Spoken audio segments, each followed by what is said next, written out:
Oh, happy Monday to you on a sneaky little sunny, nice late October day here in the Rose City. Jason Sakanic back from Portugal. No Isaac Robb today. No Jordan Schultz. No Ryan Buckley. But one of my favorite human beings in the entire world, who I've said many, many times, just looking at that wonderful bearded face puts a smile on my face. The greatness that is Jeff Rust. Y'all are blessed with my presence today. Oh, thank you, Rusty. Well, to peel back the curtain a little bit. Yeah. So I was gone last week. I was over in Portugal. And let me state for the record, if you get a chance to go to Portugal, go. Amazing.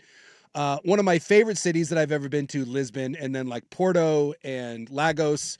Portugal, just in general, sneaky underrated. Mm-hmm. It's one of the few places in Europe that I've been that actually feels like still Europe. It's not Disneyland. Gotcha. Like there's just, you go to Barcelona now, you go to Rome, you go to Greece. It's just, you're not amongst any locals. It's just you and a million other tourists. Right. And Lisbon is one of the few capital cities that you can go to and still feel like you're in a real working city as opposed to just a tourist trap. Gotcha. So Lisbon was really cool, and then the Lagos, the coastal town, like 3 hours south, amazing. Yeah. Like want to go back. Definitely one of those places. Spent a week and easily could have done 2, and just amazing. Great people, easy to get around, amazing food, amazing wine, just absolutely great time. So I'm curious. You are a renowned world traveler. Been to lots of places around this globe. I've been very fortunate to do that. Yes. But I'm curious, how many of the places that you go, how often sometimes do you know the language of said nation that you are visiting? Almost never. Okay. I speak very broken, because a lot of what I've done, like I go to Mexico a lot. I speak broken tourist Spanish. Right. Where I can ask where something's at. I know how to order. Yeah. Donde está the bathroom? And other than that, no, I do not. And I'm also not a resort person. Gotcha. I stay Airbnbs. I stay in the middle of cities or in the middle of like get out outskirts. amongst the people. I get out amongst the people. I do not believe, I'm just not a guy. I've never understood the people, and bless you, if this is your beat, more power to you. Mm-hmm. I've never understood the idea of getting on an airplane, flying halfway around the world, and then go sitting at a Ritz-Carlton or some nice hotel or an all-exclusive, never leaving it, and only going to like a restaurant or a tourist destination and back. Right. I've never understood that. Like you can go sit on a beach anywhere. Yeah. So to me, if I'm going to another country, I want to see what it's like to live and be in that country. Right. And language barriers, you can get around them. Right. You can. Yeah. Because most places somebody there is going to speak some English and what have you. But like in high school, I took 4 years of Spanish in high school. Yeah. Went back to college. I took the first 2 years again. It's kind of a refresher. And then I worked in restaurants for 13 years. Yeah. So I have a little bit of Spanish, language in me. And I've been to Mexico a handful of times, twice like with my church youth group to go build houses. Sure. Twice in college for spring break. Twice with my parents when I was a kid. My wife and I, our honeymoon was in Mazatlan. So I've been to Mexico probably 7 or 8 times. Yeah. Right.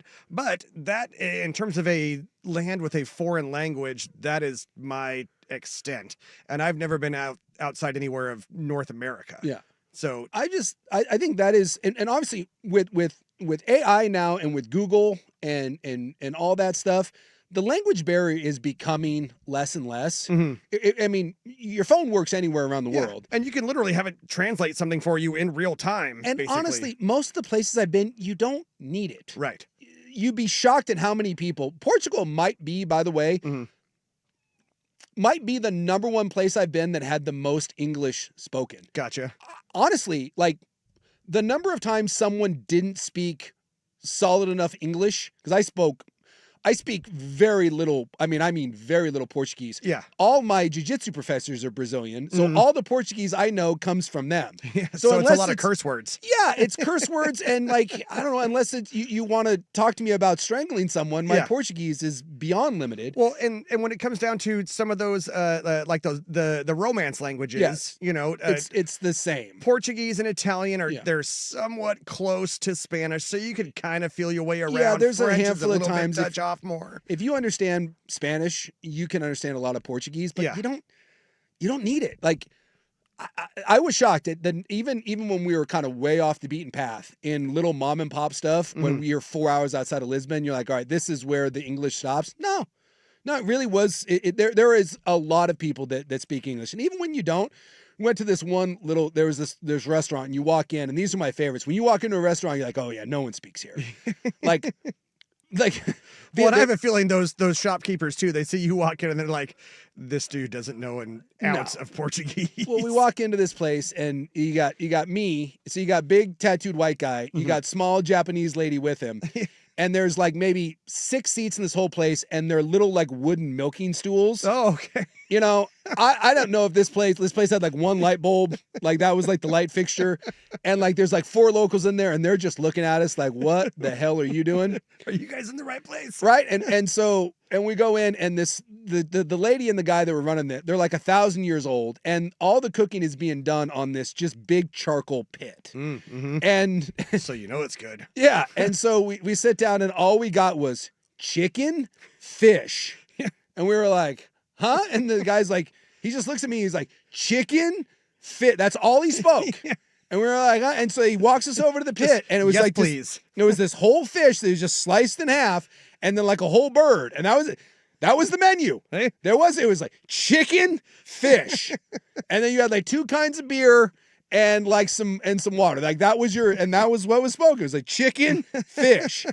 And like that's sort of like, and that's the beauty of those places is that, you know, you won't get that staying at a hotel. No, you are not wrong. Remember one of the first times I went, it was with my parents. I think that was 8th grade.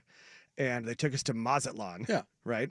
But one of the days we did kind of a foray up into more of the mountainous areas. Yes. And so we all piled into a truck and did like a 2-hour trip to, I don't think it was Oaxaca, but it was someplace with the name that at that point. Oaxaca's fantastic, by the way. Someplace at that point, I couldn't remember the name, but it was small and it was not a touristy spot. And it was up in the mountains in this open air restaurant. And I remember my little 13-year-old self being like, what are we doing here?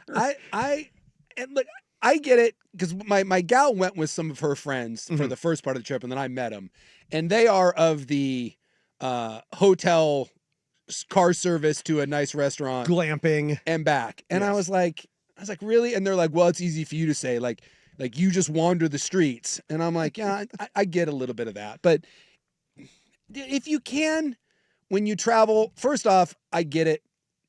Not everyone can do it, and I totally understand that. Right.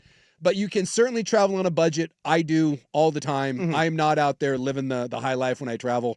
But I encourage you, if you've got a passport and you can afford it and you can make time to do it, it really is how I like spending my disposable income. Yeah. I decided a long time ago after my wife passed away, this was 10 years ago, I was like, I am not going to let that be the defining moment of my kid's life. I said, we are going to go and do some things where your childhood is not going to be nothing but sadness. Still got plenty of living to do. And I picked him up and I started hauling him around. And I did that by literally looking at where I could find the cheapest airfare, where I could find the cheapest Airbnbs.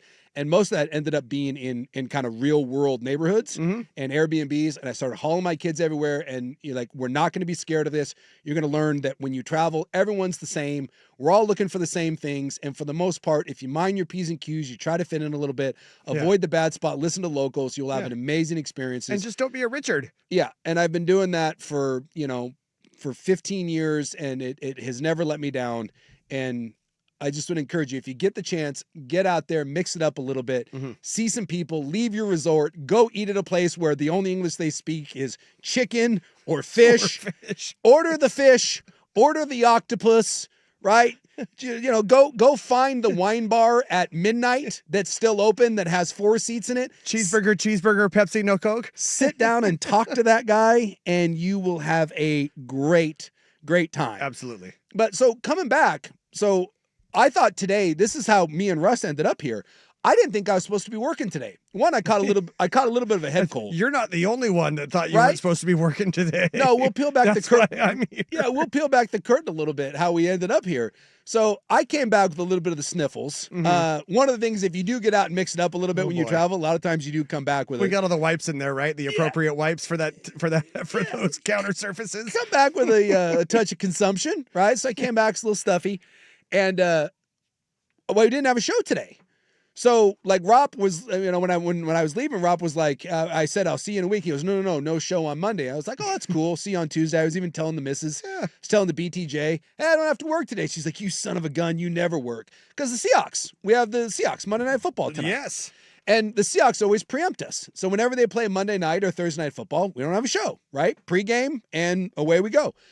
So Jordan Schultz, who's been sitting in there filling in for Ryan Buckley while Buckley has left us to go do Bigwig TV with Adam Bjornson. Mm-hmm.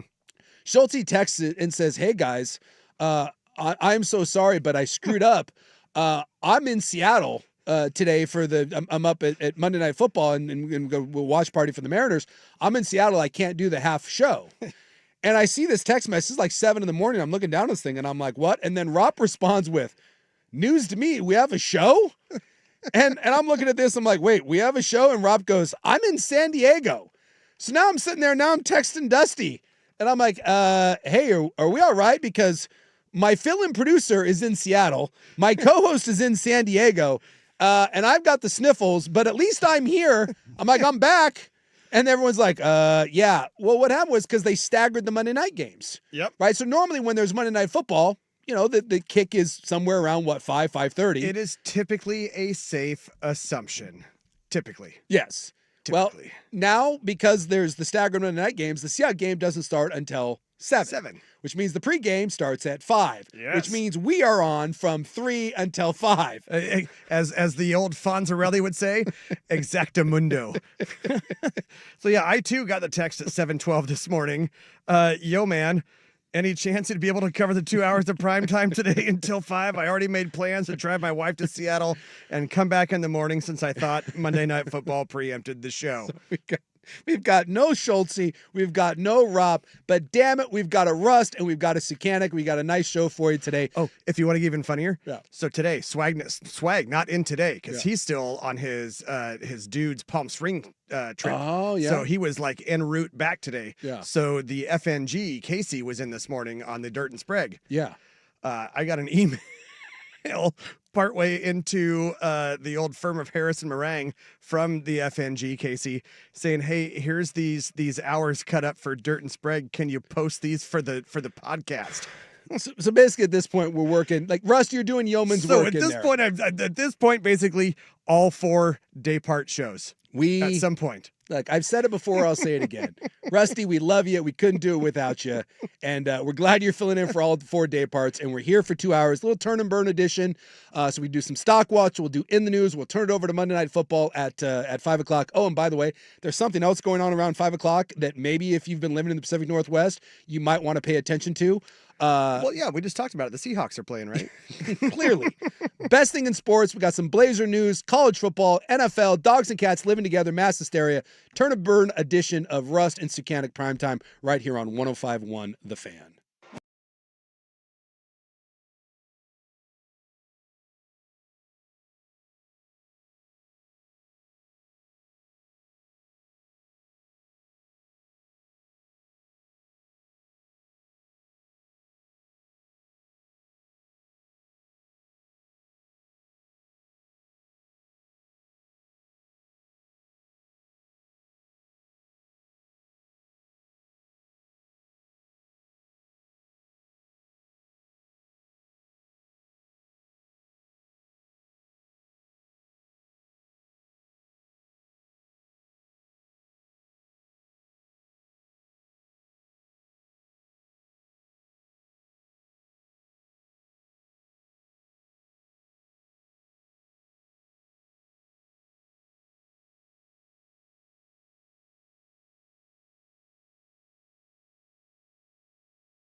Welcome in, 2-hour edition of Primetime. Me and Jeff Rust taking you into little Seattle Seahawks. They got a doubleheader tonight. We got Bucks Lions, which is kind of the, I would say, the main course, and then maybe give you some dessert. We got Seahawks and Texans. Look, the Houston Texans stink, but they play nasty defense, so this has a chance to be a bit of a rock fight tonight up there in Seattle. But if you are a Seattle fan, I'm not certain that you're paying any attention to Monday night. I mean, the Seahawks are having a nice year. And this is a playoff team. But yeah, you got bigger fish to fry right around 5 o'clock tonight. If you're tuned into Monday Night Football, I mean, obviously football is king. And that is weird. Think about this. We have the best thing going in sports tonight. And that is a Game 7. We got Mariners, Blue Jays. Blue Jays haven't been to the World Series since Joe Carter in the 90s. The Mariners have never been to the World Series. Mm-hmm. And realize that these two Monday night games tonight are about to stomp a ratings mud hole in what is one of the best moments in sports. But do we really think so? Oh, they'll double it. You think so? They'll double it. All well, right. Like when the Yankees and Red Sox were playing when they were playing in the wild card, those two deciding games that they went to, I think peaked. I want to say they peaked at about 9 million. It's like 9 and some change. And I think they averaged 7.5, which was the biggest wild card rating for a Major League Baseball game in like 10 years. It was a monster number. Yeah. I mean, Yankees, Red Sox, deciding game, everything you could want. And that's Yankees, Red Sox. And that's Yankees, Red Sox. Yeah. And they were going head to head with a Thursday night football game. And I don't remember what the Thursday night football game, but it was not enormous, right? Thursday night football this year has not been like a huge deal. And that's on Amazon Prime, right? If you don't have Amazon Prime, you're not watching that. Right. So that is by far the hardest place to watch any of the football games. Yeah, because at least even on Peacock, yes, you most likely got NBC. Yeah, and these tonight, if you have ESPN, you have Monday Night Football. And I think Thursday Night Football, I want to say this year, it's averaging 19.5 or 20. And that's averaging. Yeah. So Monday Night Football tonight, yes. It's weird to say. Maybe not in Seattle, and it's certainly not in Toronto. I mean, obviously the local number in Seattle is going to be a monster number, but from a national standpoint, I'm guessing that, it's the championship series, obviously more people than the wild card, but it's also Blue Jays and Mariners. I would hope that this beats Yankees, Red Sox in the wild card. I'm not certain that it does, but this is just off the top of I may be speaking out of my arse, but my guess is you're going to be somewhere in that 7 to 10 million people watching. And Monday Night Football tonight, especially Bucks and Lions, which is a big game, I'm guessing that number is going to be 20 plus. Well, and so I wonder too, how much of the TV numbers will be able to be roped in due to the Canadian populace and what they're watching. You know what I mean? Because that's not. I'm speaking out of turn here, but I don't believe that's part of our Nielsen ratings in this country in terms of what is being watched here. But then also, even when it comes to the Canadian numbers and what the Canadian baseball fans want to watch, you still might have you got your Vancouverites that are watching basically either way, pretty much, whether they're rooting for Seattle or Toronto. So I looked at here. So the championship series combined between Canada and the U.S., there you go, roping in your Canadians. So they said they're averaging about 10 million. Okay. Which is good considering that you're getting an entire country of Canada and you're getting the U.S. Yep. So that's, by the way, you're getting about 4.7 million of that coming from Canada. So in the U.S., you're getting, what did I say, about 6 or 7 million? Yep. So that sounds about right. So you're getting 6 million and then you're getting 4 and some change. And so I'm assuming from this being a Game 7 that number is going to be closer, I would hope, to 11 or 12. But consider the fact that Monday Night Football is still averaging over 17 million. Chiefs Jags, by the way, week 5, Monday night, 23. So this is the world we're living in. I love the NFL. Yeah. And I think we have 2 good Monday night games tonight. make no mistake about it, I will be watching Mariners Blue Jays. Oh, my main screen will be on the ALCS. But this is just the world that we live in now. And I'm not even a big baseball man. No. I've made that point a lot on the firm and stuff. I'm not the hugest baseball guy throughout this postseason. I have watched more baseball this postseason than I did the entire regular season combined. Yeah, I mean, I love baseball, so this would get my attention. I'm not certain that anything would get me to unless it's a blowout. I'm not sure anything would get me to turn away from Blue Jays Mariners. And honestly, the fact that the Mariners are in it, again, I'm not a big Mariner guy, right, but I do try to support local teams, and I go up to Mariner games every year, and the Mariners are a great story. Yeah. Right. You want to talk about a long-suffering franchise, like when the Cubs were trying to break through, or the Red Sox. I like stories in sports. And the fact that this one is I live in the state of Washington. This is a local story. I'm full go for the Mariners. But this would be the same if you had Texas playing Toronto. If you had anyone, when you give me a Game 7 in sports, to me, there's nothing better.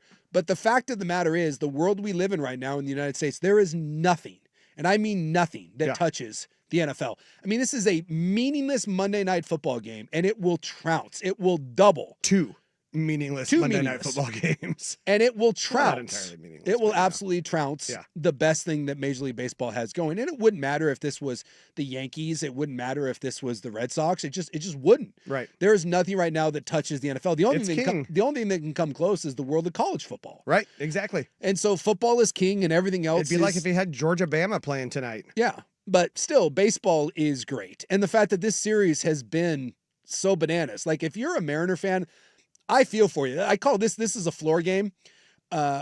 Sometimes when you're watching a game and it becomes so intense, you need to go to the floor. That's where that I was like, I don't have many of those. There's not many teams that I truly like. Yeah. So I have like the Mets and the Red Wings are only the two teams that I really like have a vested interest in. Yeah. And the Red Wings haven't been to the playoffs in 10 years.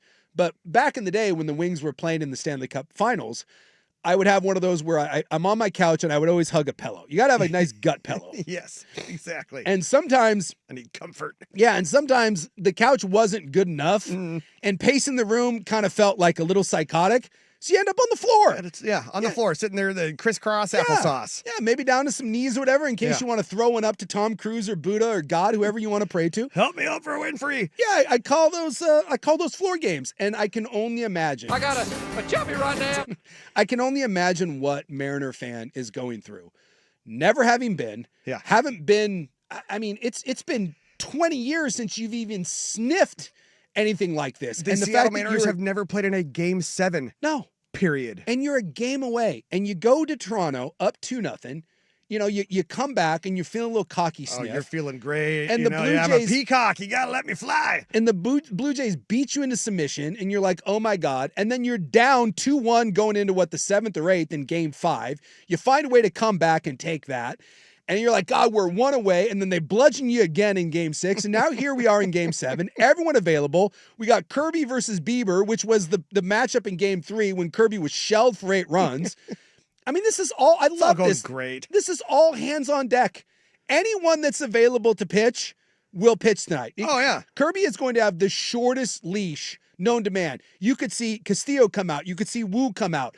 Munoz is going to pitch 2.5 innings if necessary. Yeah. I love this sort. If you aren't a baseball fan, tune into this because every pitch will just be pins and needles. That crowd up at the Rogers Center is going to be electric. Yep. This is everything you could want out of sports. You just go, you empty the entire chamber. No bullets left. No bullets left. And if you're an anti-Seattle fan, if you're one of those Portland people that hate Seattle, realize that you could see the Kraken lose, the Seahawks lose, and the Mariners lose all in one night. The rare trifecta, the golden sombrero, if you will. Yeah. I guess the golden sombrero would be, if the Sounders were playing, but I don't think they're playing. Is that really? It's the big three. Yeah, it's the big three right now. Yeah, right. Yeah, because the Kraken play the Flyers. Yeah. And then we got Monday night, Texans, Hawks, which I don't think they'll lose because, again, the Texans can't score. But, again, that's going to be a low-scoring affair. And then we got the big feast. And the Seahawks are only 3-point favorites. Yeah. So which means if it were on a neutral field, it would be a pick 'em. Oh, make no mistake about it. The Seahawks aren't going to score a lot of points either. This thing has got whatever the under is. Take the under. This just smells. This thing smells like 17-14, and this smells like a stupid Texans turnover or like a muffed punt. 41.5. Yeah, I'll take the under. I'll take the under on that. So anyway, where I'll be on that. I can't wait for this. So I'll fight traffic when I get home. Hopefully get home by like the third, fourth inning. Maybe grab a pie, maybe some Chinese food or whatever. Sit my ass down. And look, I'll keep Monday Night Football on. What kind of pie? Yeah, it's kind of one of those. Oh, I'm thinking maybe. Are you like a fruit pie? Are you a lemon meringue or a key lime? Are you a chocolate pie? Oh, that's a pizza. That's pizza. Oh, okay, I got you. That's pizza. Apologies. You can't watch sports and eat pie. Like I suppose you could. Look, who are you looking at over here? I mean, come on. I'm over here. I'm built like an apple on a stick, man. There's plenty of food going in this belly. The idea of sitting down to watch a big game, like eating like a big pecan pie, I don't know. Look, I don't know what goes on in your house. I've never been invited. Well, we're going to have to change that. I do have a photo of Jeff Rust up in my office, the timeless art of seduction. I did say years ago, I said, just looking at Rusty makes me smile. Did you make it home with it? Yes. Because we noticed one time it was just not in the studio one day anymore. Well, I didn't We're like, know. okay, I guess we'll hope that Sue took it. I didn't know it was for me. I thought you guys were. Who the hell else would it be for? I thought you guys were just doing a bit. It was in here for like 3 weeks and someone was like, I know because you didn't take it home. I didn't know it was for me. There was no like too souk or anything. So now, yes, if you come over to my house, there is a photo of one Jeff Rust in the timeless art of seduction up. And every time I see it, puts a little smile on my face. We got some NBA news. I mean, we were talking NFL. We'll talk some college football. We talk Major League Baseball. And believe it or not, even though I'm not ready for it, I have a hard time believing that the NBA is here. We will slide in some local NBA news coming up next. Here, though, Rust with SportsCenter. Now, from the George McCoy and Warren Allen Sports Desk, a Sports Center update on the Fan Sports Network, 105.1 FM and 1080 AM. This update brought to you by Reynolds Defense Firm. If you've been arrested for DUI, you need a team of attorneys into whom you can place your trust. Call Reynolds Defense Firm today online at reynoldsdefensefirm.com. First on the Fan, indeed, the two best words in all of sports. Game 7, the first ever Game 7 for the Seattle Mariners. They are at the Blue Jays for the right to face the Dodgers in the World Series. George Kirby on the bump opposite Shane Bieber. The Mariners, the only team in Major League Baseball to have never appeared in the Fall Classic. It is a 5:10 first pitch. Coverage on 910 ESPN Portland starts at 4:30. And we do have a Monday Night Football actual doubleheader wrapping up Week 7 in the NFL. 4 o'clock, the 4-2 Lions hosting Baker Mayfield and the surprising 5-1 Buccaneers. Detroit 6-point favorites. Then at 7 o'clock, it is those Seahawks. They are 4-2, 3-point favorites hosting the 2-3 Houston Texans. Coverage right here on the Fan starts at 5 o'clock following this turn and burn program. NFL Network reporting Panthers quarterback Bryce Young suffered a high ankle sprain in Sunday's win over the Jets. He's expected to miss this week against the Bills. And in the association, the Trailblazers locking up a couple members of their young core. Guard Shaden Sharp, 4 years, $90 million. And forward Tumani Kamara, he gets 4 years and $82 million. More sports scores and stories in 30 minutes. I'm Jeff Rust from the George McCoy at Warren Allen Sports Desk. Hurt and missing work, insurance companies acting like jerks. Don't call your mom. Call George McCoy at warrenallen.com. The home of Ducks Game Day. Before and after every Ducks football game this season. The Fan Sports Network, 105.1 FM and 1080 AM.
Welcome in. Primetime here, taking you up to the Seahawks game tonight, 5 o'clock.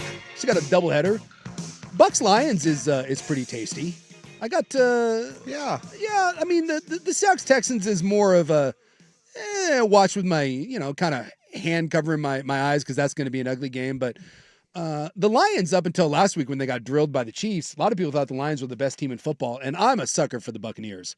I'm riding Baker Mayfield. Yeah, Baker Mayfield's great. So, this is in Detroit. They got the black unis on with the blue helmets. It's a good look. That is a good look. That is sharp. I'm on board with Lions Bucks, and then you got Seahawks Texans. I'll watch, but hopefully we get a good one tonight with the Mariners and the Blue Jays. And then the winner probably gets crushed by the Dodgers, who right now can't seem to be stopped. And I didn't get to talk about it because I was gone. As much as Swag likes to bitch about their bullpen. Well, that's the thing. Dodger fan, get bent. Dodger fan bitching. Look, coming from someone who spends as much money on their team as the Dodgers do, trust me, if you want to bitch about spending money, go talk about the Mets and their bullpen. That's the thing. The Dodgers are so good, it doesn't matter. They have so many pitchers. They don't have a bullpen, so they're just taking starters. Here, you go throw in the bullpen. And their starters spent money wisely. And it just doesn't matter because they just mash the hell out of everyone. Think about who they have just bludgeoned in this postseason. We all talked about that the best teams in Major League Baseball were in the NL, right? And that was going to be the tougher challenge, and the Dodgers kind of him and haw their way through the Major League regular season, and then they get to the postseason, and all they've done is absolutely demolish people. Mm-hmm. I mean, just kick the living hell out of the Phillies, demolish the Brewers. Oh, and then, by the way, just in the clinching game, here's Shohei Ohtani doing something we've never seen before. He goes 6 innings, gives up 1 hit, 10 strikeouts. Oh, and by the way, he hits 3 effing home runs. Yeah. Are you kidding me? Best individual baseball performance ever? Yes, because no one's ever done it. Because it's incomparable. No, like that. No other sport sets up for you to do this, right? Like, yeah. No, no It'd one's be going. like if Travis Hunter came out and caught 9 catches for 182 yards and 3 touchdowns, and then have 3 picks. No, it just doesn't happen. There's not another sport that sets it up this way, and we've never seen anyone do this. But to go 6 innings, not give up a run, strike out 10, and then go and mash, absolutely mash. We've never seen anything like it. There's a reason why that dude's getting ready to win 4 MVPs. I saw one guy today. He said, "Oh, what? He couldn't go hit 4 home runs." He is. I remember there was last year at some point, someone on the text line was like, "Dude, get over Ohtani. Pretty soon, everyone's going to be doing this." And I was like, "Dude, of all the dumb takes that have come in, that may be the dumbest. And if you're still listening, by the way, I love you. I really do. But yes, that is such a dumb take. The idea that anyone is going to be doing this. Are there going to be people that attempt this? Yes. But look at how many pitchers, by the way, are getting rocked in the postseason. How many guys are struggling at the plate, and to go out in a clinching game and put on that pitching performance and then go to the plate and hit 3 of those after being in a slump? I'm sorry. There's nothing like him. There's never been anything like him, and maybe there won't be for another generation. It's like, you remember when Rick Ankiel was a big deal? Yeah. Because he was a former pitcher that, he couldn't pitch anymore, so he went to the outfield and he could rake, but he never... That we're not even close, but was like the closest thing recently. This is just otherworldly stuff. So maybe it's a moot point that whoever wins tonight is going to face the Dodgers, and the Dodgers are going to be the first team in a quarter century since the Yankees to go back to back, and then we can all go on and hate the Dodgers. The one thing about the Dodgers is, as much as I want to hate them, Shohei Ohtani makes it harder for me to hate the Dodgers. Yeah, exactly. Because I just if I hate on Shohei Ohtani, my missus, the BTJ, will stab me in the eye with a rusty fork. Yeah. Like, I'm telling you, find someone that looks at you the way the Japanese people look at Shohei Ohtani. Or, by the way, the Portuguese look at Ronaldo. When I was over in Portugal, we got actually to go see Portugal played Hungary in a World Cup qualifier. And, oh my God. So it's like 70,000 people go to that soccer stadium. And we were taking the subway out there. And I noticed something. And I was like, and so imagine 70,000 people all kind of going into one area, and you can't really drive into it. So everyone's either walking or taking the subway. So it's just packed, like wall-to-wall people, right? I got little Portuguese people underneath each one of my armpits. It's freaking nuts. And everyone's wearing, obviously, Portugal soccer gear. Yeah. And so we get there about an hour early, and I realized something. I turned to my lady next to me, and I said, have you seen one person wearing a jersey other than Ronaldo? And she was like, what? And I said, look around. She goes, yeah, it's all Ronaldo. Like, have you seen a jersey with one other player? And she's like, no. And the people behind me started laughing, and they were from England. They're like, they were wearing Ronaldo jerseys. And they're like, yeah, we came here for this. And they're like, we said the same thing. Not one other player. Like when you go to Dodger Stadium, because I was at Dodger Stadium a few months back, and you obviously see more Ohtani jerseys than anything else. Of course. Like there's Ohtani jerseys everywhere. Yeah. You see some Freddie Freeman, you see some Mookie Betts, you see some Clayton Kershaw, you see some Fernando. Like there's other Dodger jerseys. I'm telling you, not one single other jersey other than Ronaldo. It took us going into the stadium. So we had been there for like an hour and a half before we finally saw, I think their goalie is like Diego something or other. Sure. We saw a number 1 jersey and we all got excited. We were like, look, another one. So I kept count. That entire game that I was there, I saw 4 people, wearing a Portugal jersey that did not have Ronaldo on the back. And by the way, also when you go there, get ready to see a lot of Ronaldo's bulge because he's in a lot of underwear ads and he's shirtless and just undies. And I don't know if he's stuffing socks or if he's just like that. But just everywhere you go, there's just a lot of Ronaldo package. Yeah, it's a baby's arm holding an apple. Well, it's a little like, unnerving. Like I walked into like the team store thinking, by the way, I walked in thinking I was going to try to buy something that didn't have Ronaldo on it. I was like, no, I'm going to buy one of the others. No, they weren't for sale. No. They had like 2 other players that had anything for sale. And by the way, both of those jerseys went to a large. Yeah. So if you wanted to buy something, anything above a large, it was either a blank jersey or Ronaldo on it. Yeah, you silly large white man. But you know what was on the big screen? So they had like this big giant television there in the team store. You know what was being played? Ronaldo in his underwear. It was just him juggling a ball with his glistening abs and just in his underwear. And like he's got his own brand of underwear and it's for sale everywhere, and every ad is just you walking in and seeing glistening abs and a giant bulge. I'm just glad he was juggling a ball. He was juggling a ball. But he is, and I had this debate with the BTJ, with the big time Japanese, whose country worships them more? Is it Shohei Ohtani and the Japanese, or is it the Portuguese and Ronaldo? Because at least in Japan, I was going to go with a population thing, but then I started to conflate Japan with China, and Japan does not have the same population that China does. Well, Japan certainly has more people than Portugal. It's not even close. But I'm talking about devotion, because at least in Japan, you've got like, because Ichiro came. I don't know if there was like another. I think Ronaldo might be their god. It's possible. It's possible that he is their Lord and deity. I was like waiting to see if anyone would say something bad about him or that he was kind of old or what. No, dude, that guy is the equivalent of like, if like baby Jesus, football Jesus. Yeah, he is. Like if I'm trying to think, like if baby Jesus had a child with, I don't know, like baby Jesus and. I'm trying to think who's the best looking, like Brad Pitt had a kid, it would be. I was going to say like Shakira, but she's Argentinian, yeah, so that doesn't work. It's just so, that level of worship, it's kind of crazy. Jesus with a BBL. And yeah, you get caught up into it. He's like 40, 41, and he doesn't play like the entire game, and he didn't do a whole lot, but he scored 2 goals while we were there. He scored the first 2 goals. That stadium, it went freaking nuts. Yeah. He has his own song. He has his own cheer. I was like, I kind of came away. I was like, I guess I'm a Ronaldo fan now. Like you go there and you're like, yeah, well, I got to buy some Ronaldo underwear and a jersey with 7 on the back, and I got to get myself some glistening abs now. It's like my younger daughter. She just turned 9 last week.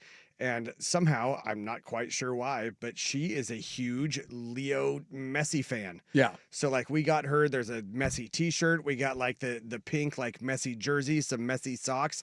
She lost her S, man. She could not believe it. She's like, oh my God, I love it so much. Yeah. Like, where does this Messi love come from?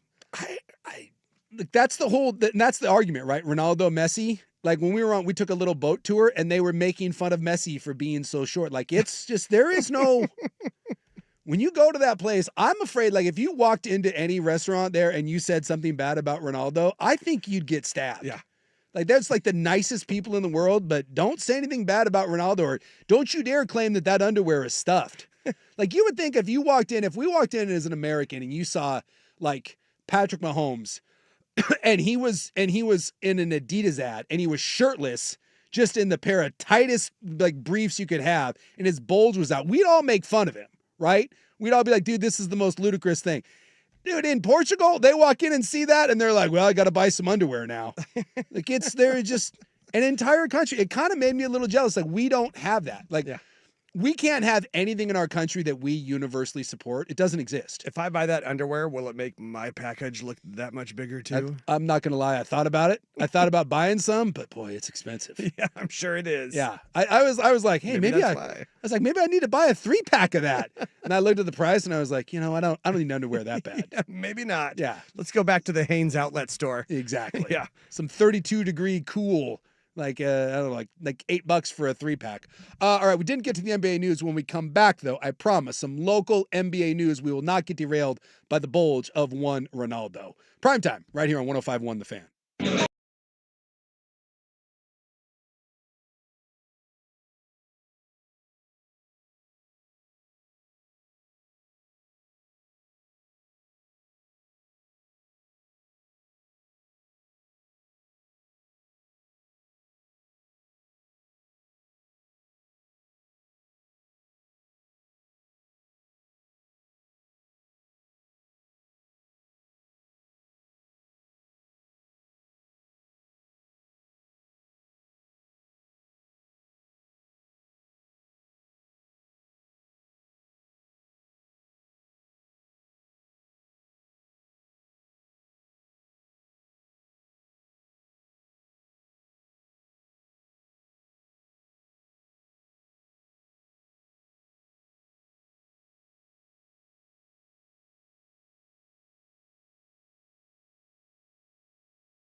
Told you we squeeze a little basketball. Basketball season is right around the corner, by the way, and I am fully not prepared. I'm not gonna lie, this is like a weird time of the year for me. Like, I'm a big hockey guy. By the way, Red Wings 5-1, boom, off to their best start in 10 years.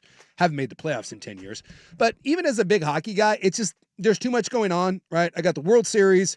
I'm in the midst of the NFL. I got college football, and now here comes the NBA. It's too much. I've only got so much room, so it's a lot. I don't start paying attention to the NBA until like Christmas. Rob doesn't pay attention until like March, but I'll keep an eye. I don't pay attention, but I'll keep an eye. Mm-hmm. But I did see this, obviously a little bit of the local flavor here, and that the Blazers locked up two of their corner pieces for the next 4 years. Shaden Sharp and Kamara both got extensions today. 4 years, 82.5 for Tumani, and then 4 years, $90 million for Shaden Sharp. And this shouldn't come as a surprise.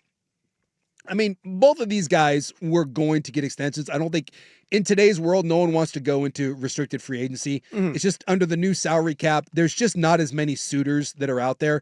And, Kamara, his max, I think, was $87 million that he could have signed, and he did 82.5. He took a little bit of a discount. $1 million, $1 million and some change per year as a discount. Maybe that surprised me a little bit. I think Shaden Sharp, obviously, it sounds like his agent was trying to throw out that 1 to 110. Mm-hmm. He wasn't getting that elsewhere.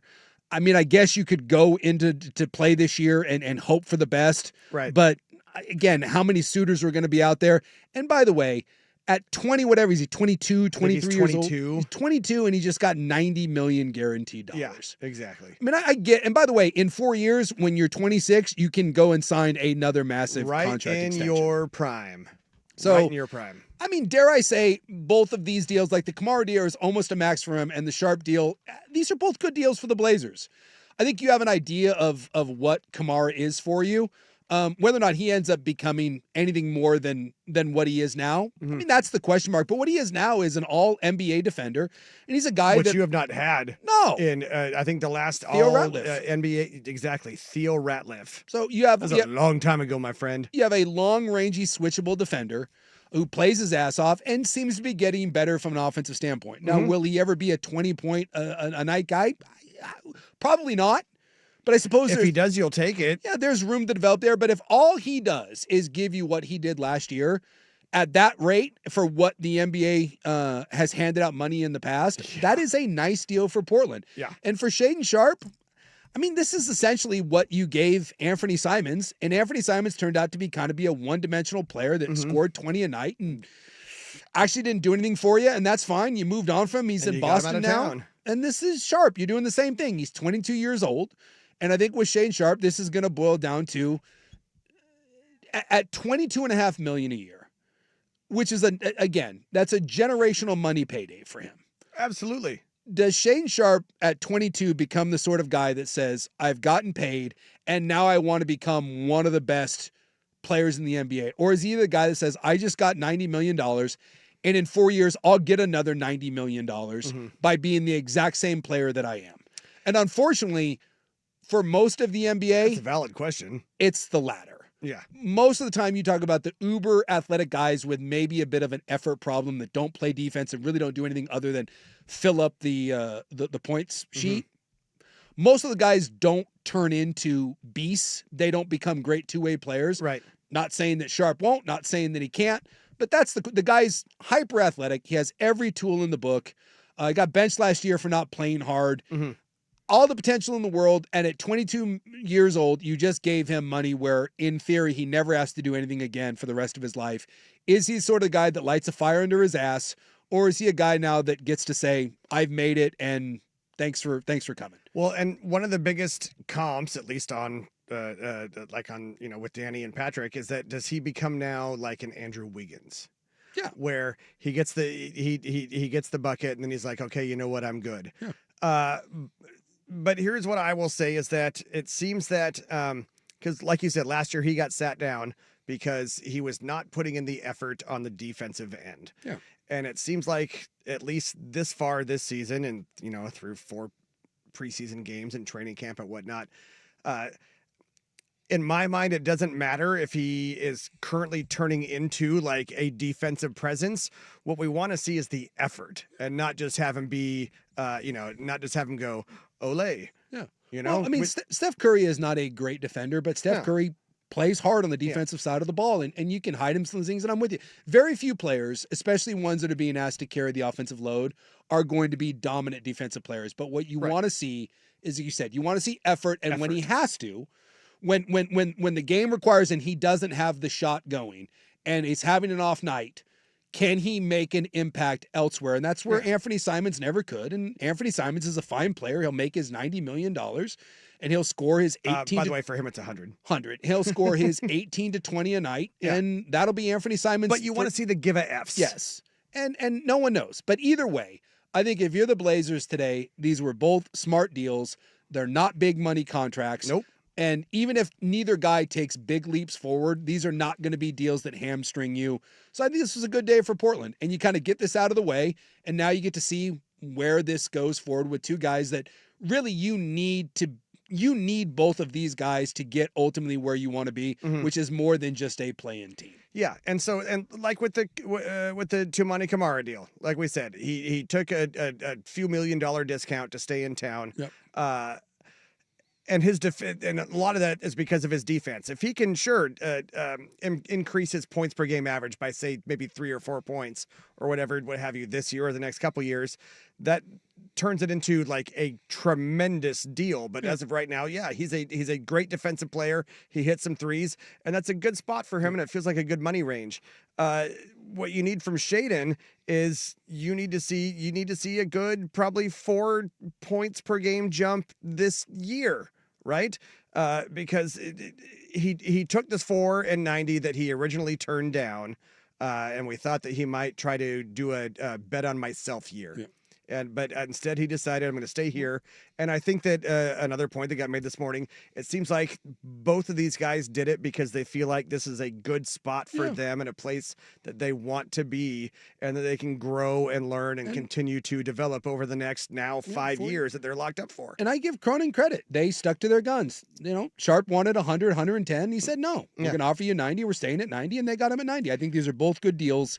And I think today was a good day. And I think that other teams out there, there weren't a lot of other teams out there that had like cap space to give. No, so they were able to hold to their guns, and I think both of these deals are. So I think you now have 3 of your better players inked for multiple years with Denny, Toumani, and Shaedon Sharp that are all locked up on very team-friendly deals. Yes. So I think it's a good day for the Blazers. And a good note to point out again, to remind us of all, is that Denny Avdia's deal, it decreases every year. Yeah. So like you can't get more team-friendly than that. And it's not like the Blazers do anything with cap space anyways. My God. It's like they go out and get free agents. Big free agent destination. Yeah. So what have we ever done? Andre Miller and Brian Grant? I think those are your 2 biggest ones. Good day to be a Blazer. What happens with it long term, we'll wait and see. But the NBA is here. Wake me in December. When we come back, we'll get into some college and NFL, some football stock watch in the news, then turn you over to Monday Night Football at 5 o'clock. Yeah, primetime here on 105.1 The Fan.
Now, from the George McCoy and Warren Allen Sports Desk, a Sports Center update on the Fan Sports Network, 105.1 FM and 1080 AM.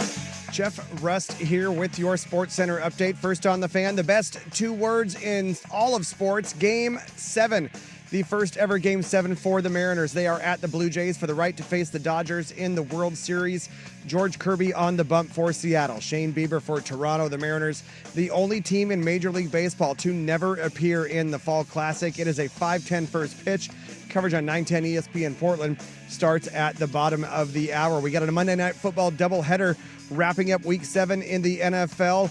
Just now underway. The 4-2 Lions hosting Baker Mayfield and the surprising 5-1 Buccaneers. Detroit are 6-point favorites. Then at 7 o'clock, the Seahawks 4-2. They are 3-point favorites hosting the 2-3 Texans. Coverage right here on the Fan starts at the top of the hour, following the rest of this hour. NFL Network reporting Panthers quarterback Bryce Young suffering a high ankle sprain in Sunday's win over the Jets. He's expected to miss this week against the Bills. And the Trailblazers locking up a couple of members of their young core. Guard Shaden Sharp, 4 years, $90 million. Forward Tumani Kamara, he gets 4 years and $82 million. More sports scores and stories in 30 minutes. I'm Jeff Rust from the George McCoy at Warren Allen Sports Desk. Hurt and missing work, insurance companies acting like jerks. Don't call your mom. Call George McCoy at warrenallen.com. The home of the Fan Happy Hour with Luke Anderson. Weekdays 2 to 3. The Fan Sports Network, 105.1 FM and 1080 AM.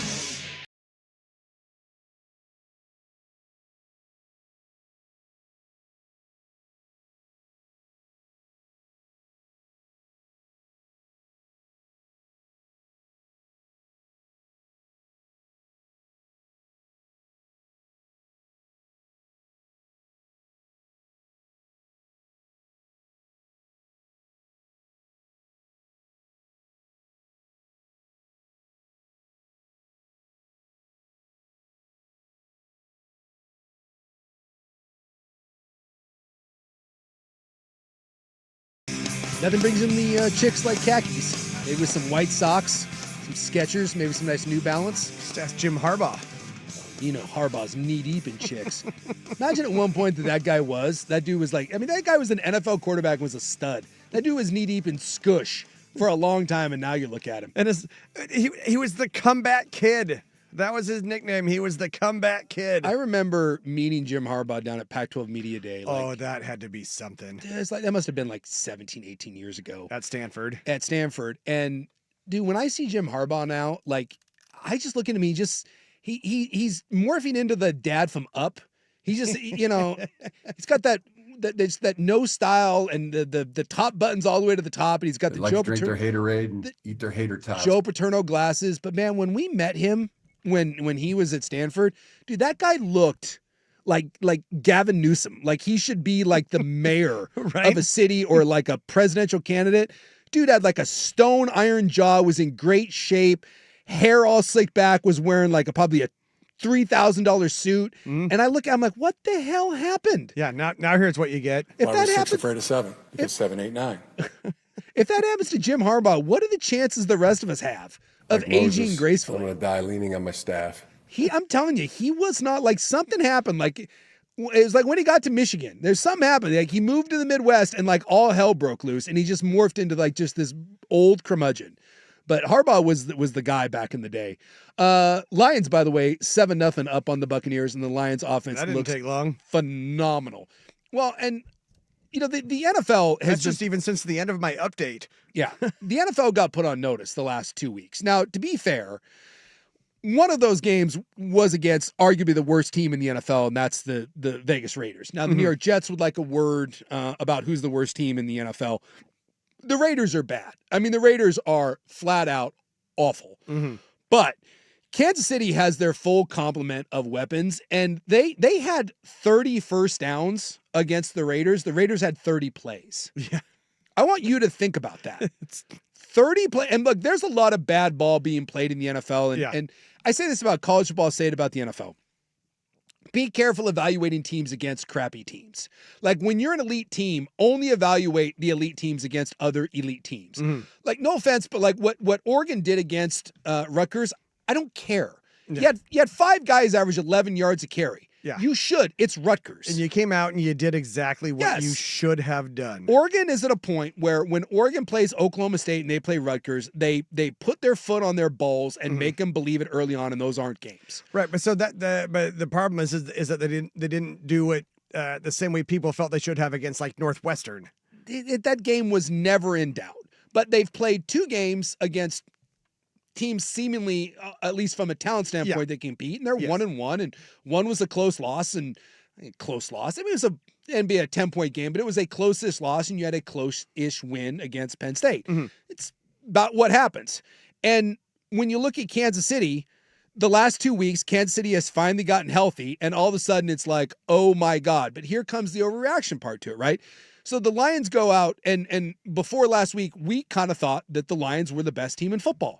The Lions stumbled early on and that week 1, and since then the Lions have looked like gangbusters. And the Chiefs stumbled out of the gate and lost 3 games. And what's wrong with Kansas City? And this is how quickly things happen and change in the NFL. And how quickly we jump to these conclusions.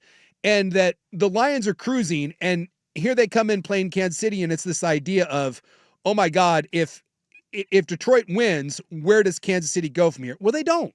They kind of got smacked around by the Chiefs, and the Chiefs looked really good.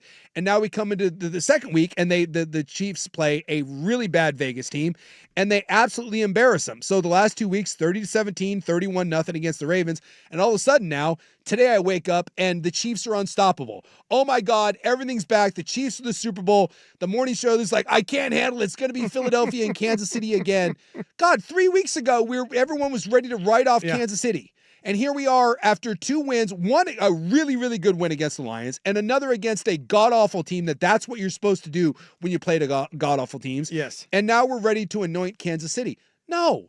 But it does go to show you how foolish anyone was thinking that something was infinitely wrong with the Kansas City Chiefs. Well, because first off, do you want to know when you don't win a Super Bowl? Is late September and early October. Yes. Yeah. And look, as much as I would hate to admit it, like I hate the Raiders.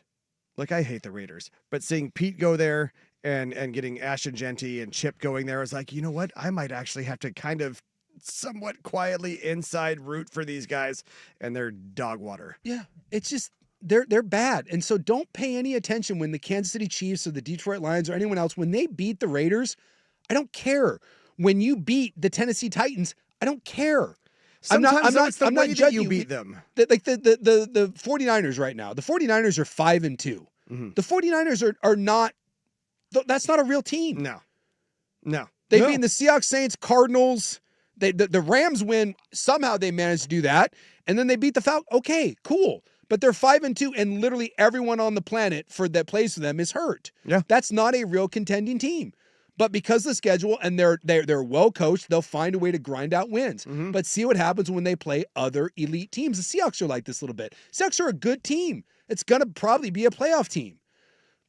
But I don't judge you beating the Saints. Right. And so Kansas City right now looks really good.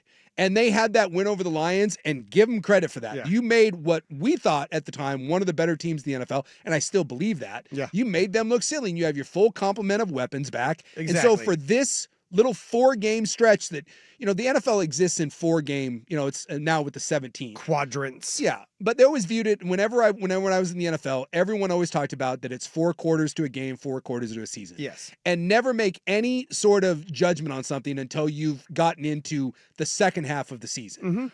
We're not even there yet. Right. We're not even into the second half. So what you're doing right now is you're taking teams that have a lead or fallen behind in the second quarter of a game, and see Broncos Giants stop doing that. So the Chiefs, now that they're healthy, the Chiefs have the ability to go out and start to prove that this Kansas City team is the best team in the AFC. And if they do that over the next 6, 7, 8 weeks, then sure. But this notion that all of a sudden no one can beat Kansas City, why? Because you made the Raiders look foolish? Because you had a great game at home against the Lions? No. I'm not doing that. But I think though too that it's also that even through the first few weeks of the season, we had to see Kansas City go through some things. And so, yes, now they're Yes. getting Rashee Rice back, and Xavier Worthy is healthy. And so It's the full complement of players. exactly. And so now listen, there's still, of course, several weeks left, and you see all the injury attrition that can happen throughout the course of a season. Amen. But they're turning into it's the Denny Green almost. They are who we thought they were. 7 games in, and you said it best, right? We've seen them without their complement of offensive players, and they held on. But it looks like basically it looks like a very average team. Mm-hmm. What happens? Look, the Detroit Lions were the best team in football last year until they lost 17 defensive players. Mm-hmm. We're in week 7. So the fact that Kansas City is healthy now is great until Rashee Rice blows a knee. Right. Until Simmons, their left tackle, ends up tearing a tricep. Yep. Until Chris Jones gets hurt. Like, there's no way to know. We still got 10, 11 weeks. Right. The Eagles' passing attack is so dreadful and pitiful.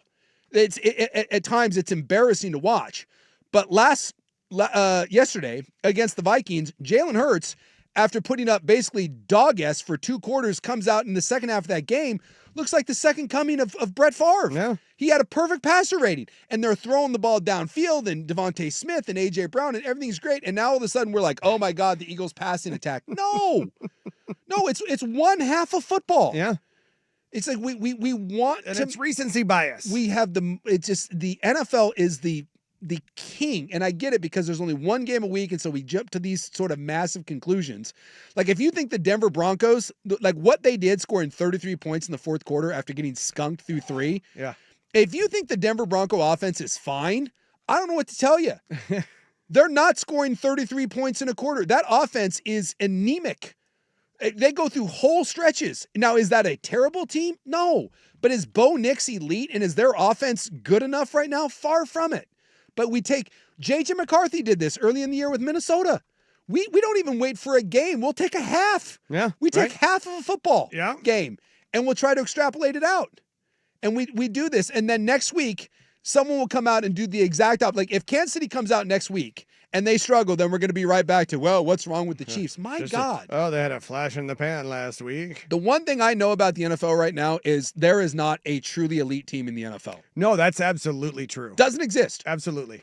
Because, you look at the Patriots and the Bills, I'm talking about division leaders. Pittsburgh certainly isn't. The Colts are 6-1 and statistically might be the best team in football. Does anyone think that Indianapolis is truly elite? It's not the Broncos. It's not the Chargers. The Chiefs, for 2 weeks, have looked elite. For 2 weeks, and one of those weeks against one of the worst teams in the NFL. Philadelphia might have the most talented roster in the NFL, but anytime Jalen Carter doesn't play, their defense looks bad. Mm-hmm. And Jalen Hurts, I don't know what the hell is going on with that in their passing game. And still, nobody trusts Nick Sirianni. Everybody just wants to take a big old dump on Nick Sirianni every week. I don't trust the Packers. I like Tampa Bay, but is Tampa Bay really an elite team? And then I go to the NFC West. I think the Rams are the best team in that division, but they lost to freaking Mac Jones and the 49ers and the Skeleton Crew. So I just think we're entering a world in the NFL where there is going to be so many. We're going to be like the Price is Right mountain climber, where there's going to be ups and downs. And so if you're a fan of one of these teams, just settle in, because I think it's going to be one of those years where our idea of who's elite and who's not and who's a contender and who's not, I'll bet you Kansas City goes through at least 2 more of these this year, where we have what's wrong with the Chiefs, and then we're right back to can anyone beat Kansas City? This is just going to be the nature of the NFL. And it's going to come down to, at the end of the year, who's hot and who's healthy. That'll be what happens when we get into the postseason. Tampa Bay, one of 3 teams in the NFL right now with 1 loss. You got the Colts, you got the Packers, and you got the Tampa Bay Buccaneers. The Colts have a point differential of plus 92. That is best in all of the NFL. The Green Bay Packers, the other team, they are at 4-1, plus 33, and then Tampa Bay 5-1 with a plus 14. You're 5-1 with a plus 14 point differential. I'm telling you right now, you're not blowing anybody out. The best team in football is the Colts.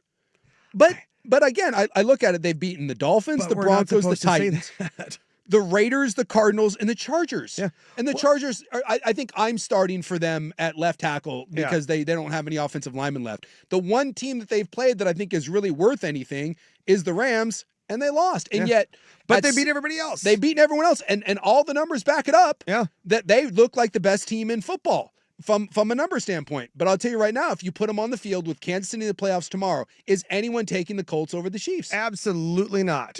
No. Are they capable of doing it? Absolutely. So let's say this weekend, Indianapolis is at Kansas City at Arrowhead. What do you figure a point spread might be? I'll bet you coming off of the last 2 weeks in Arrowhead, I bet you the Chiefs are 2.5 point favorites, maybe even 3.5 or 4. Yeah. And that's a 6-1 versus a 4-3 team. Mm-hmm. Because as much as you look at the Colts, I just ultimately the fact that that their quarterback is who he is, and that Kansas City has Patrick Mahomes, and Kansas City looks different the last 2 weeks now that they've had their entire their offense assembled. So yeah, I think right now on a neutral field, I think the Chiefs at 4-3 would be favored over the 6-1 Colts. I think I did see also too going into this past weekend, Kansas City they were I think. Whatever. At one point, they were third in the American or the AFC West, but still the gambling favorite to win the division. At one point this year, people have widely considered the best team in football to be the Buffalo Bills, to be the Green Bay Packers, to be the Los Angeles Chargers, to be the Philadelphia Eagles, the Detroit Lions. Yeah, and now I think we're back to being Kansas City is the best team in football. Yeah. Welcome to the world of the NFL. Yeah. There is no dominant team that's winning 15 or 16 games this year, and I for one am here for it. I think it makes the NFL interesting. Just get ready for a lot of overreaction Mondays where from week to week who's elite and who's not changes on a week-to-week basis, and I'm telling you, don't fall for it. If you're a team that gets written off or if you're a team that gets elevated, stay the course. It's a long NFL season. We're not even halfway through it. Not to belabor any points, but can you remember a season in recent memory where both in the NFL and college football you had just basically kind of no idea? Well, and this is something that I'll get into when maybe I have a little more time. I think college is becoming more and more like the NFL, where I think with the transfer portal, I think with NIL, you can't out talent everyone the way you used to. There used to be 3 or 4 teams that just were that much better from a talent standpoint than everyone else. And it's not the case anymore. And from Georgia, look, the SEC is a prime example of this. There is no one in the SEC that you look at and just say is head and shoulders better than everyone else. In the Big Ten, it's certainly you have Indiana at number 2 in the gall darn country. And the fact of the matter is, last year the best team in college football was a 2-loss team, and that was Ohio State. Yeah, and people wrote them off after losing to Michigan, and they went into the postseason and just gave everyone a series of rights and lefts. I mean, they beat the hell out of teams, and the best team in football could be a team right now that lost to Florida State at the start of the year and looked like absolute mess. And here comes Alabama, right? Oregon was undefeated all of last year, and we said Oregon's the best team. They get into the postseason and they get spanked by a team that they had already beaten. Yep. The best team in football right now may be the 4-3 Chiefs. Maybe. And I think that's the way college football is rolling, where you're going to have a team that loses multiple games and at times doesn't look very good, end up winning a national title. And much like in the NFL, where I think it's more like, it could be anyone. I think this is as open as college football has been. I don't know who the truly elite teams are in college football. I don't know who truly is the best team. And I think that's fairly new to college football, but you're right. It is. The NFL and college football are mirroring each other right now. They're both wide open. And I kind of like it that you can lose a game or two now in college football and it's not the end of the world. And it's more about who's not the best team in September, who's the best team in December and January. That's the way it should be. Well, it's about who both you're beating and who you're losing to. Yes. And it's not just if you drop one, then you're done. And that's why football is king. College football and the NFL cannot be touched. All right, when we come back in the news and then Stock Watch. Then we get to in the news and then we turn it over to Monday Night Football. So, we got to get going. A little turn and burn edition of Primetime right here on The Fan.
BS and unloading it fast? Sounds to me like you guys are a couple of bookies. Is the hype accurate or a bunch of hot gas?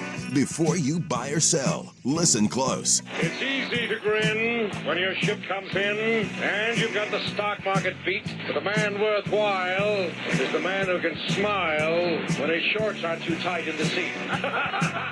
Primetime Stock Watch is brought to you by 1-800-DIVORCE. When you need to take stock of your rights, 1-800-DIVORCE is on your side.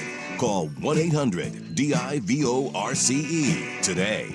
Good dudes over there. If you, if enough's enough and, you need to know kind of what your rights are, give those guys a call. Tell Colin and company over there that the fans says hi. Good dudes. And what we're going to do is we're going to squeeze in a stock watch here because, again, we're off the air at 5 o'clock. So we're going to squeeze in a stock watch, and then we're going to do one segment of In the News. So I feel like when it's a 5 o'clock show, maybe 2 segments of In the News, especially when our noted newsman is not here. That's tight. That's tight. So we'll do one stock watch, we'll do one In the News, then we'll send you on your merry way for not only Monday Night Football, but also Mariners. So let's turn and burn this Monday edition of Stock Watch. Under center, 2 backs. Dante, back split. Motion man, Benson to the right, pitch it back, going left. Whittington with the block up front, gets a first down and more. Down the sideline, 50, a block for the 40, other way 30. Down the sideline, speed to the 20, 10, can he go all the way? No, Whittington. Well, that right there, a 68-yard touchdown run from Noah Whittington in the first quarter. That's courtesy of Jerry Allen on Learfield and, of course, as heard right here on The Fan. Hey, tell me if this is good. Total yards, 750 to 202? Yeah. Is that okay? That's pretty good. Passing yards, 335 to 79? Yeah, not too shabby. Is that pretty good? Rushing yards, 415 to 123? Yeah, I see a pattern developing here. Yeah. Are the Ducks back? Well, it's Rutgers. Buy or sell? It's Rutgers. I mean, here's my thing. I guess I'll buy it, but I never viewed that they went anywhere. Right. We talked about this. Because we had our Northwestern 34-14. Look, Rutgers is a road apple. One thing we know about Oregon is, for the most part, when Oregon plays lesser competition, they are going to boat race them. They are going to boat race Wisconsin. They're going to boat race Minnesota. I do think Iowa on the road. Iowa's the defense that held Indiana to 20 points. I think USC and Washington might be able to put up some sort of fight. But for the rest of the way, Oregon is going to be heavy favorites in every game that they're going to play. And just because you stumble a little bit against Penn State and Indiana and your offense doesn't look dynamic, doesn't mean that against the Rutgers of the world that they're going to be able to do anything. It's the one thing I'll say about Oregon. They've reached the point when they play the Rutgers of the world, those are not games that I am worried about. So are they back? I don't think they went anywhere. I just think they lost to a really good Indiana team. And when you play other teams that are elite, most teams in this country are about a 50-50 coin flip. And you've played what we consider 2 good teams, though the Penn State game. Obviously Penn State unraveled after that, but at the time, we thought Penn State was... I feel like you beat them 3 times straight. It's possible, right? You may have ended their season and ended James Franklin's tenure there. But, again, you played two teams that from an athletic standpoint we thought were going to be competitive with you, and you've won one and you've lost one. I think that's just the nature of college football. Dusty was in here just last segment, and he was talking to me. Look, the days of parity in college football, they are here, and I think fans are struggling to deal with it, but get used to it because this is the new era of college football. But I think Oregon is a playoff team. I think they've always this year they were going to be a playoff team, but I still think they may lose another game at some point this year, and it'll be okay. They'll still end up being a playoff team. So are they back? Yeah. By the way, 42-3 at halftime, that felt like a statement. Yes. When you talk about GOATs, this guy's name has been mentioned a lot, and certainly on the internet because of the amount of funds that Penn State has. Now, Coach, I don't want to hear it from you. Let's ask the boss, Miss Terry. Hey, Miss Terry, they offer $50 million a year. You guys going to coach at Happy Valley? Look, Pat, I have no doubt if Nick wanted to go back to coaching, he could win his 8th national championship, but we're having too much fun, and we wouldn't want to take that opportunity away from all of our baby coaches like Kirby and Lane. Yeah, you're right. Too much fun. I haven't heard a number yet, Pat. Okay, well, 50 is on enough, it sounds like, but there is a number, Coach. A lot of Ferraris. There is a number. Mrs. Always Right has spoken. Yeah, so that there, Nick Saban's wife, Miss Terry, on College Game Day with Pat McAfee. And look, she is the boss. It doesn't sound to me like Nick Saban is going anywhere. Buy or sell Nick Saban is your next Penn State head coach. Nick Saban's done coaching. And by the way, he'll be 74 on Halloween. And look, Nick Saban is the best college coach of all time, but this is the Bill Belichick thing. At some point, you're 74. So he comes into Penn State 2-3 years down the road once he kind of gets his implement. Now we're talking about 77, 78 years old. Like, who is elite at 76, 77 years old? And by the way, Bill Belichick isn't. One of the reasons that Nick got out of football is this era of college football was not something that he was interested in, right? The NIL and the parity of players. So I have no doubt that Nick Saban can still be successful. But this idea that Nick Saban walks into Happy Valley and they win a national title in a year or two, I think that, again, that's doing a disservice to the rest of college football, and it's just a little pie in the sky. That's the same people that thought Bill Belichick going in, all of a sudden it changes North Carolina.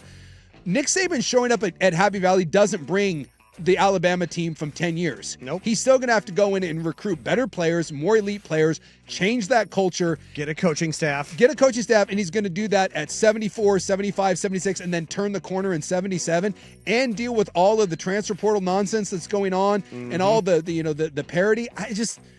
No, Nick Saban's not going to be the next coach at Penn State. And I think Nick knows that no matter what amount of money they give him, Nick knows that what he's staring down is different than anything he's done before. And you really think you want to take that on at 74 years old and then potentially tarnish your legacy? No, Nick's done. He's the GOAT. He's the unquestioned GOAT. He's the greatest of all time. No one can, and no one, by the way, will ever touch him. Because in this world of college football, no one will replicate what Nick Saban did. Yeah. No one will be able to do what Saban did at LSU and then at Alabama. It's not going to happen. So why would you? And he doesn't need the money. No. I mean, my God. He does not. He doesn't need the money. So no, I don't think there's a number enough to get him out. So he's going nowhere. And plus, he seems terribly happy with daddy time in the hot tub at the Airbnb. Yes. We don't have a sound for this one because apparently it seems like nobody cared that Oregon State beat Lafayette for their first win of the season. No. Those Lafayette Leopards, excuse me. Leopards. Yes, the Lafayette Leopards. Zero highlights. Look, 45-13. It's a win. Good for the Beavs. Go Beavs. Are we just looking at, first off, I mean, Lafayette, they were first in the Patriot League coming into this, but that's also the Patriot League. Are we just looking at a fired coach bump, or are we looking in the right direction? No, it's a fired coach bump. And by the way, you were trailing at the half to Lafayette. I mean, you were down. I mean, I was sitting there, and I was on the other side of the globe. I was actually getting ready to fly back, and I was sitting in an airport, and I flipped over to that game on my phone, and I was like, oh my God, they're losing to Lafayette. I think it was 13-10 at the half. And I was like, if you want to know what rock bottom is, like we've been saying, Oregon State's trying to find rock bottom, and we think they'd found it. No, because there is a deeper depth, and that's losing at home to Lafayette. But I know where rock bottom was. It wasn't Second and Morrison. That was a company that I worked for Old Chicago, and they had a gigantic chicken fried steak. But I don't think we're talking about the same thing. No. But, give them credit, right? They came out in the second half. They made a quarterback change. By the way, that's going to be permanent. Malik Murphy is not going to be the quarterback going forward. Sounds like a wise investment. And look, I'm not kicking dirt on Oregon State. That's a program that is in desperate need of a reset. And they put together a committee to hire their next coach, like a search committee. Brendan Cooks is on this. Mike Riley is on it. Yeah. Yeah. Then one of the Reesers. Yeah. So they've got some people. Can we get a Mike Hass in there? Well, and that's the thing. When I see this committee, but is that always the best way to go? I don't even know what that means. Like, are we taking a vote? Like, we bring in candidates and then we all give like thumbs up, thumbs down. Right. We're like Caligula here. We're like an emperor. I don't know what that means. Ultimately, it falls on Scott Barnes, which is awkward in itself because most of the fans want Scott Barnes fired. Now Scott Barnes is coming out and be like, well, look who I've hired in the past. And I hired Paul Wolf at Eastern Washington. I hired Matt Wells at Utah State. So he's touting his success. Look, the bottom line is this is a monster hire for Oregon State. Yeah. I still think from top to bottom, I think Oregon State could use a cleanse, but it doesn't sound like Scott Barnes is going anywhere. So get over that. This hire, all I'm hoping for two things from Oregon State. Please don't go down the road of you have to hire someone with ties to Oregon State. Right. I thought the dumbest thing they did was Trent Bray was willing to take the job. great. Like, that's where you're at. You're just taking a guy because he was willing to take the job and that he was willing to stick around after Jonathan Smith. Stop it. He doesn't have to have ties. Nick Saban didn't have ties to LSU, and he didn't have ties to Alabama, and he turned out pretty good. Dan Lanning doesn't have ties to Oregon, and he turned out to be pretty good. Like, you don't need that. So stop trying to cling to the past. Stop doing a woe is me sort of thing. Go do what Washington State did. Exactly. Stop doing the woe is me. Washington State right now, they're doing just fine. Yeah. And even if just fine is not good enough for you, they are kicking the crap out of you in the post Pac-12 department. Washington State had this same thing happen to them. Their coach left them. They got left behind in the Pac-12. By the way, they had not and one. they had a Nick Rolovich moment too. Yeah, they had that. They had that whole thing happen. They had two elite quarterbacks back-to-back years, and Cam Ward and John Mateer leave you, right? To one go on to be the number one pick, and Mateer to be a potential Heisman Trophy guy. And they didn't go out and try to go hire Bill Doba again. They didn't try to go out and find Drew Bledsoe. They went out and got Jimmy Rogers from South Dakota State. And granted, it hasn't been like gangbusters there, but the last 2 weeks, and also the Boston Celtics, Jimmy Rogers. they took Ole Miss into deep water and damn near had that. They took Virginia into deep water and damn near had them. Right? So they are playing their ass off. They're not doing a woe is me thing. So if you're Oregon State, quit. I don't want Bronco Mendenhall. Get out of here. Stop with that crap. Go down and go find the Montana State coach. Go find the guy at Holy Cross. Go find the Brennan down at was it Sac State that runs that go-go offense. Go find a young, energetic guy that runs a high-paced offense that gets people excited. And yes, he'll be gone in 3 years. But if he's gone in 3 years, it means that you've won 10 games over the last 2 years. Right. And the program is better. Stop trying to get the guy that's not going to break your heart. Stop trying to get the guy that's good enough to win here, but not good enough to go anywhere else. Stop that. You're better than that. Well, and while I can appreciate all of the Ed Orgeron State stuff, not happening. No, don't go get Not Ed Orgeron. happening. Stop Not happening. it. It's pie in the sky. Stop it. Go Nick Rolovich. Go find Nick Rolovich. Like he's a special assistant at Cal. That guy runs a fun offense. He didn't have the weird COVID stuff with you. That stuff's over. Go get Nick Rolovich. Go do that. Get someone that actually... Nick Rolovich redemption tour. Yes, go find someone that excites the fan base and that, quote, doesn't have ties to Oregon State. That's where I'm going with that. Stockwatch brought to you by 1-800-DIVORCE. Get your questions answered for free. Goldberg Jones, 1-800-DIVORCE for all your questions. We come back and abbreviated in the news, then we turn it over to Monday Night Football. Primetime here on 105.1 The Fan. Now, from the George McCoy and Warren Allen Sports Desk, a Sports Center update on the Fan Sports Network, 105.1 FM and 1080 AM.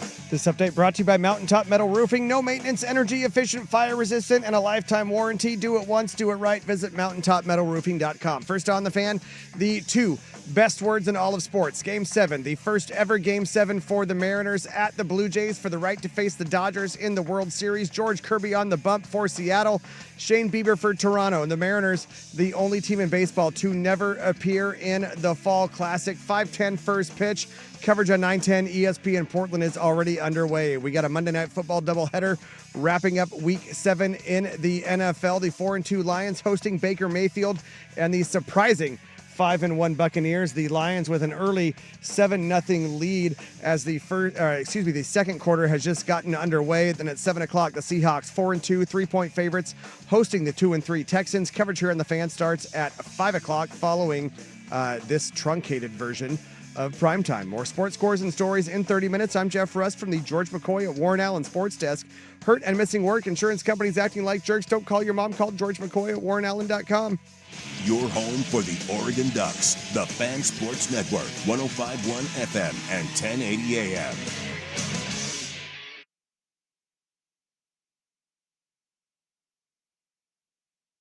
Sook sticking around for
All right, welcome back in. A little turn and burn here. We got Monday Night Football, so we're squeezing in one segment in the news, and then we'll turn you over to the Seahawks here.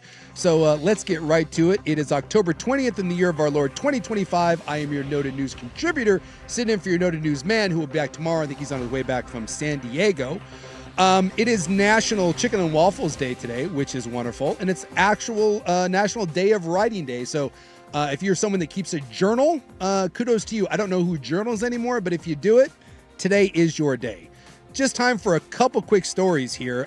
Neither one of them particularly good. The government shutdown apparently is set to halt SNAP benefits. That's the basically food stamps. What feeds people that need the money for food? Yeah. Basically 757,000 Oregonians are being informed that if the government remains shut down, that after October 31st, you will not be receiving any more SNAP benefits. So if you are one of those people, I'm sorry. Keep an eye out. They said that kind of familiarize yourself. There are some food banks and stuff that there's resources out there to try to get some free meals, but kind of scary there for people that rely on that. And hopefully over the next couple of weeks, actually it's only about 10 days, knock on for Mikey here, that we can Guess figure you're something still going out. to get fed and paid though. Yeah. Also, on another bit of happy news, get ready for more inflatable frogs, because the Ninth Circuit Court of Appeals has indeed ruled today that the National Guard is coming to Portland. Hey! So apparently the Trump administration may now deploy National Guard troops to Portland. A judge decided on Monday. So apparently the 60 people that gather each and every night that have done everything from a naked bike ride to inflatable frogs to some sort of weird dance-off thing, apparently now we need National Guard troops to protect one federal building in one square block of not even downtown Portland. So it's terrifying down there. It's a war zone. Get ready for that. All right, I told you it was an abbreviated edition of In the News. Again, turn and burn. We got one more segment when we come back, and then we'll turn it over to Monday Night Football and Game 7. Mariners, Blue Jays tonight. You've got 105.1 The Fan.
Well, putting a bow on this abbreviated edition of Primetime. The whole crew is back tomorrow. Actually, Schultze's back tomorrow. I mean, the whole crew, like Buckley's gone, so we're in a temporary holding pattern until we find a permanent crew. All right. Yeah, Schultze is he's filling in. He's like long relief for us. I think Schultze wants to be there. Well, I don't think we've made any decisions on who that would be, but Ropp will be back tomorrow. He's back. All a big bullpen game. Big bullpen game. Yeah, we got the starter game today, but Ropp will be back tomorrow, and then it's a great night. We got this Bucks-Lions game, which is going to be good, and then the Seahawks and Texans will be here on the Fan. Pre-game starts here in about 5 minutes, and the game will start around 7:00, and then I think 5:00, if I'm not mistaken, right? Isn't it 5:00? We got Blue Jays Mariners. That would be correct, sir. 5:08 first pitch. Yeah, 5:08. So it's a nice little night. Dare I say, but more than a nice little night.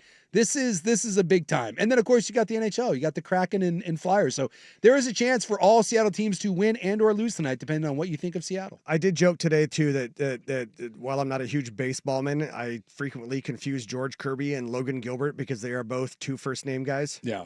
Yeah. Well, tonight you got Shane Bieber versus George Kirby. This is the same matchup that you had in Game 3. And Bieber was great, and Kirby gave up 8 runs and got absolutely shelled. And so Kirby's going to be on a short leash. And by the way, everyone's available tonight.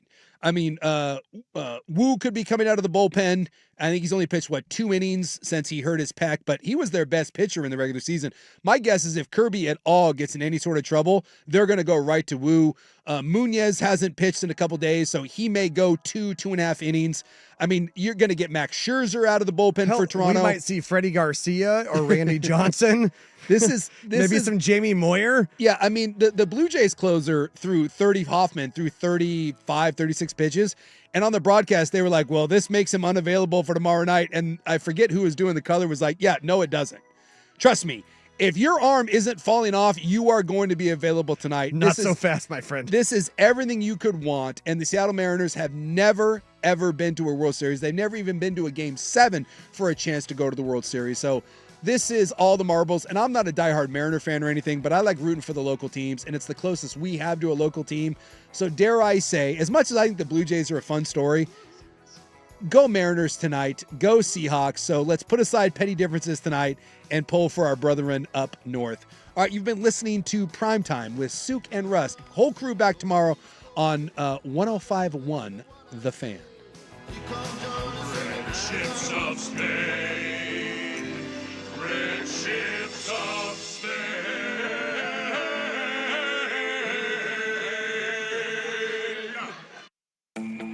Hey, it's Kirk Herbstreit.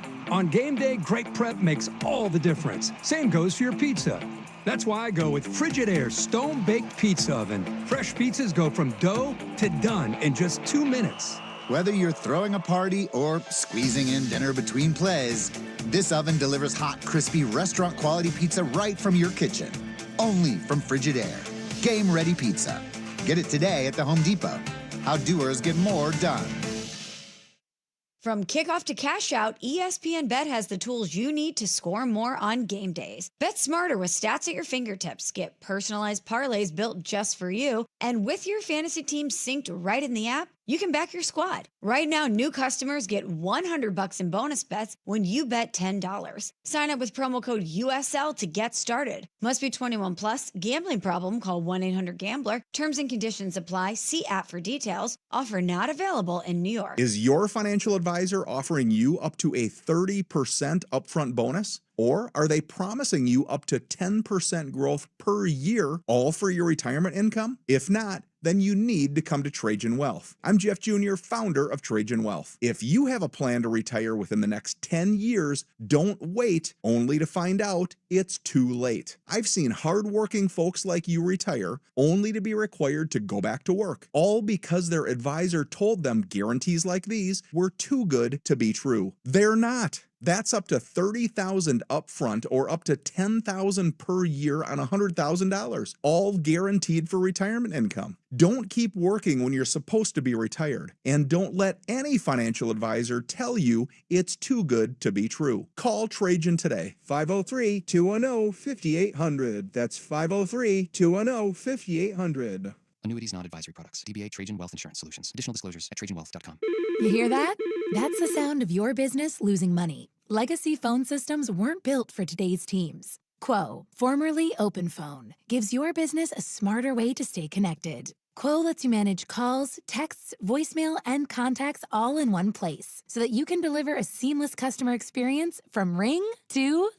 Need to take calls on the go? Quo automatically transcribes, summarizes, and highlights next steps from every call, so you never miss a detail. Need insight into what closes a sale? With Quo's AI call tags, you can instantly spot key topics like objections or pricing questions and use those insights to level up every customer interaction. And yes, you can bring your existing number with you for free. Keep your team in sync and your customers happy with Quo.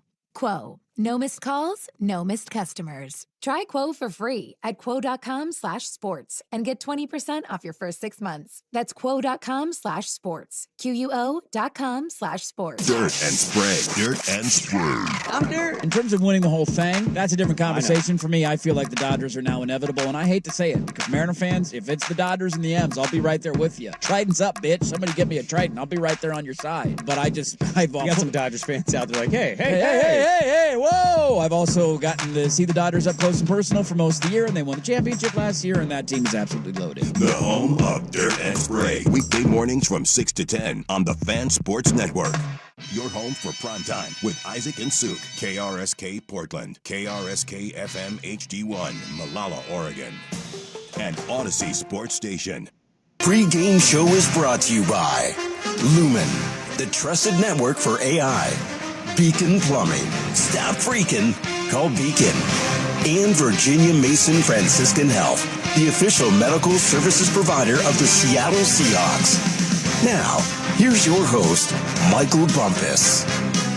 Along with Big Ray Roberts, Robert Turbin, and Paul Moyer, we are broadcasting live from the Ticketmaster tailgate, getting ready for kickoff between the Seahawks and the Texans. Man, Monday Night Football is here. Last week, the Hawks get it done, beating the Jags 20-12, sacking the QB 7 times, 17 quarterback hits, the most in 25 years. There's a name that we glossed over a little bit. We're talking about defensive line, focusing on the edge, though, and we did mention Leo and DeMarcus and Uchenna and the rest of the game. But there's a young man by the name of Byron Murphy who is already, I don't know what the word is for, but he had half a sack last year. He's got 4.5 now. Moyer, what do you like out of this dude? Well, I like a lot of things. I love him in the run game, where he really now starts to feel particularly block downs and him being able to get strong and not get washed down. Last year he got washed down a lot, and they were all talking about it in this offseason. And he's a different guy, and he's proven it. I've always known he's been a good pass rusher. In college he got double teamed every snap. I mean, unless it was a play away, and even then they were trying to cut him and make him run. Now he got some one-on-one opportunities because Leonard Williams is so good, and when he does, he's getting the sack. So we needed a big jump from him. He's certainly a huge reason why this defensive line has been so good. Yeah, I think he's got built-in leverage, because he's a smaller dude. He has built-in power because he's a really compact guy. And I think earlier, maybe 3 or 4 weeks ago, Paul was talking about how he needs to come into his grown man strength, and it takes a while. And it seems like from the moment Paul said that, it must have sent some wave over to Byron Murphy, because it seemed like the very next game that power that strength came, because that's kind of what you didn't see at first. You could see the quickness and stuff, but you didn't see the type of power that he had. And but now he's starting to play with that power. And then we also talked early in the season about there needed to be a Robin to the Batman, because Leo is eating up these double teams. So someone is, Byron Murphy, you get manned up in these pass rushing situations. You need to win.